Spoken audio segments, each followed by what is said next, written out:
രാവിലത്തെ മൂടൽ മഞ്ഞിൽ മൂടി നിൽക്കുന്ന ആ പള്ളി കണ്ടോ ദൂരെ? ആ കാണുന്നുണ്ടോ ഞങ്ങളുടെ പള്ളിപ്പുറം മഞ്ഞമാതാവിന്റെ പള്ളി. ജാതി മതഭേദമന്യ വൈപ്പിൻ മുനമ്പൻ നിവാസികള് വർഷത്തിലൊരിക്കലും ഒരുമിച്ച് കൂടുന്നൊരിടമാണോ പള്ളിപ്പുറം പള്ളിപ്പെരുന്നാള്.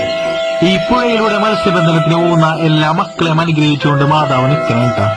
ഫോർട്ട് കൊച്ചിക്കാർക്ക് കൊച്ചിൻ കാർണിവല് പോലെയും നമ്മുടെ തൃശ്ശൂർക്കാർക്ക് തൃശ്ശൂർ പൂരം പോലെയുണ്ടോ ഞങ്ങൾ വൈപ്പിൻകരക്കാർക്ക് പള്ളിപ്പുറം പള്ളിപ്പെരുന്നാൾ എന്ന് പറഞ്ഞാല്. പണ്ടൊക്കെ പെരുന്നാൾ കൂടാനായിട്ട് ദൂരപ്രദേശങ്ങളിൽ നിന്ന് വരെ ആളുകളുണ്ടല്ലോ ഈ പുഴയിലൂടെ വരുന്നുണ്ടോ മഞ്ചിക്ക്. ഓരോ പള്ളിപ്പുറം പള്ളിപ്പെരുന്നാളും ഓരോ ഓർമ്മപ്പെടുത്തലുകളാണോ. പഴയ സഹപാഠികളെയും സുഹൃത്തുക്കളെയും വീണ്ടും കാണാനും കുറെ നേരം പള്ളി പരിസരത്ത് നിന്ന് സംസാരിക്കാനും കുർബാനയും നൊവേനയും ഒരുമിച്ചുകൂടി പിരിയാനും ഒക്കെയുള്ള അവസരം. എല്ലാവർക്കും ഹൃദയം നിറഞ്ഞ തിരുനാൾ ആശംസകൾ.